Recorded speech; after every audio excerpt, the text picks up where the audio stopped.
All right, guys. So I'm going to try something a little bit different than I usually do.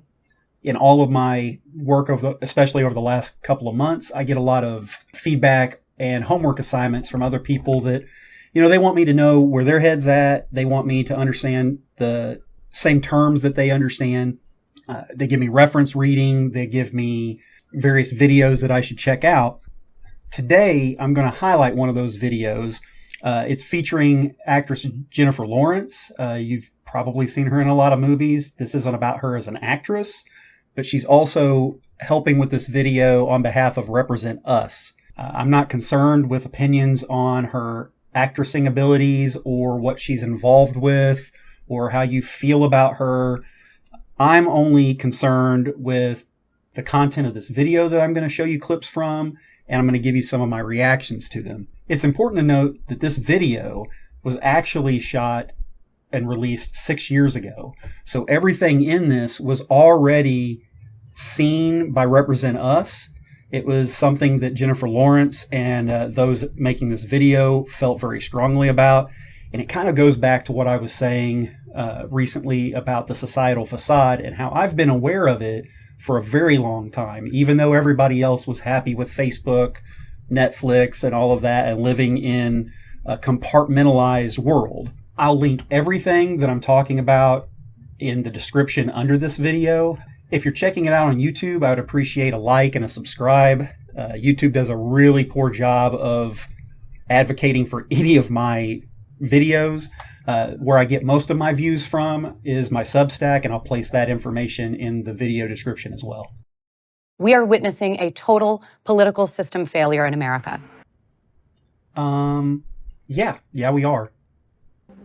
If you're anything like me, you may find yourself constantly overwhelmed by everything that's wrong with politics. And when I say politics, I'm not talking about Democrats or Republicans. I'm talking about the flaws that exist in our political system, regardless of which party is in power. Once again, yes. Democrat and Republican, they're the same thing as far as the system is concerned. They might believe in different things, but what you're going to find in this video is that it doesn't really matter who is in charge. Before this fascist regime took over, the system was rigged against the everyday person, and that's why the things that are passed have nothing to do with what's beneficial to us and more in line with what other people who have lots and lots of money are able to pay politicians to pass. The government is ours. We pay for it, so it needs to work for us. And right now it doesn't. And I mean, it really doesn't. I mean, I don't know what else to say, but yeah, no, it doesn't. We are witnessing a total political system failure in America. And it is escalating tremendously and exponentially under this fascist regime that is seemingly more intent on chaos and disruption of the status quo than actually fixing any of our problems. So here's your first line. What I want you to do is take any issue you really care about and picture it on this line. This line comes from a Princeton University study that shows how public opinion influences the laws that Congress does or doesn't pass. They looked at 1,800 public opinion polls over a 20-year period, and we took their data and plotted it in this chart. See this horizontal line? That shows public support for a law amongst average Americans. This vertical line? That shows the likelihood of the public support leading to the passage of a law. When you plot it for the average American, you get a line that looks like this. There's your issue sitting on that line. If there is zero support for a law, there's about a 30% chance that Congress is going to pass it. And if there is 100% support for something, the most popular thing ever, there's still a 30% chance that Congress is going to pass it. Now, that's not surprising to me at all. It shouldn't be to you, but that's some bullshit. The fact that it doesn't matter how much the general population of this country wants to see something passed or wants to see something changed, doesn't matter. They're going to ignore us, and we'll find out why. Because no matter how much support there is among average Americans, there's still a 30% chance that Congress is going to pass that law. Now, let's think about this. If they don't care about us other than getting the votes, but they still don't do what we want as voters, doesn't that kind of make sense as far as how little access we have to our politicians during the majority of their functions? And have you noticed the disdain that they have for us when we attempt to contact them?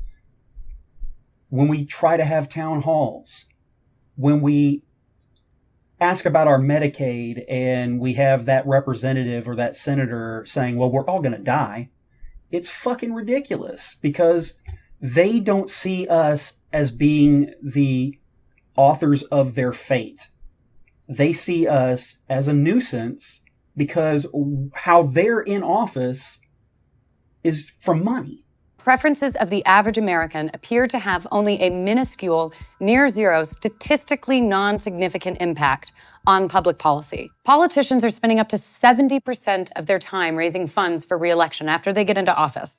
Because in order to win a seat in the Senate in some races, you would have to raise $45,000 every single day, 365 days a year for 6 years to raise enough money to win.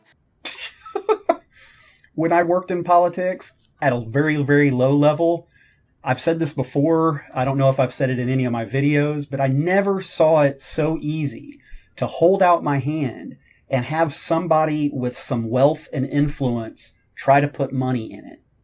They were constantly trying to donate to a campaign that I completely funded myself at a local level.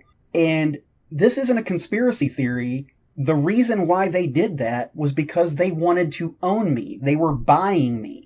It was not even veiled very well. They expect that their money will buy what they want.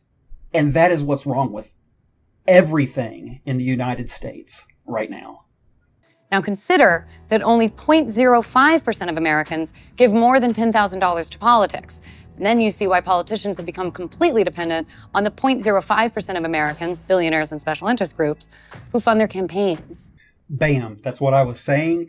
This is not a conspiracy. This is how our system is working.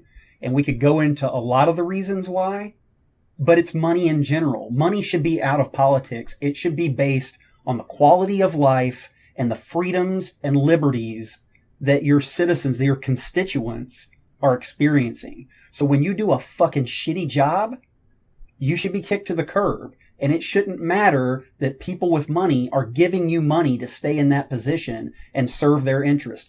0.05% of the population controls our government.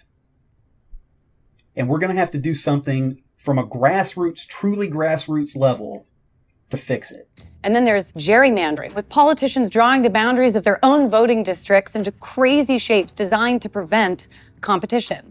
Today, only 14% of House campaigns are actually competitive. 86% of them are not.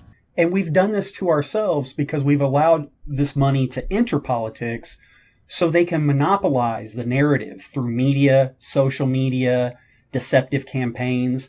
And they fuel that by focusing on issues that really aren't that important to the general everyday person, dealing with all of the issues that we all deal with day to day. How the fuck are we going to pay our bills? What happens when the banks come after us because we've hit a hard spot? And oh, by the way, little Johnny is sick. One of your kids is sick and you've just broke the bank to pay for them to survive. And now you're dealing with a shortfall for how you can make your house payment. It's fucking ridiculous. And I say all this stuff not to pretend like I've got all the answers, but that we need to draw a line with these guys and just say, if I can't pay my bills and it's not because of any fault of my own, fuck your bills, fuck them. But it all adds up to this vast ring of influence over our elected leaders. It's a corrupt system in which we, the people, have near zero influence over our own government. By allowing this to happen, we are causing the failure of the most important issues facing our nation. We're wasting trillions of dollars a year on fraud and abuse in our own government. 1 in 5 American children live in poverty. Our healthcare is the most expensive in the world. We have more people in prison per capita than Russia and China. We're losing jobs to the rest of the world, and we're not even doing enough to keep our air and our water clean for our children. these are things that affect our quality of life. The fact that your family members are in prison and probably don't need to be, for example. The laws, let's look at marijuana laws and the people that are in prison for marijuana usage, possession, whatever the case is. And how many people could be released and be productive if they weren't in jail making money for somebody else in a for-profit prison system. She talks about the corruption and all the money spent on corruption. And to me, that kind of implies that that's money that could have been spent so many other places, but because we've made it so easy for money to get into politics, we have to spend all of this money investigating all of the fucking corruption. How do we unrig this system? I'm obsessed with this idea, not just of unrigging it, but actually fixing it. You and me both, Jennifer, you and me both.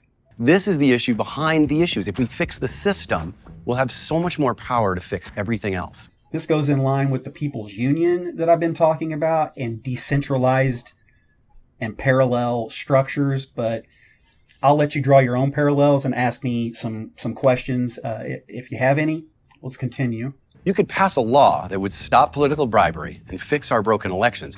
And if you could do that, you could wrest power away from the corrupt establishment and put it back in the hands of the people. So we took all of these reforms and put them in a model law and named it the Anti-Corruption Act. And get this, 87% of Americans support making the Anti-Corruption Act the law of the land.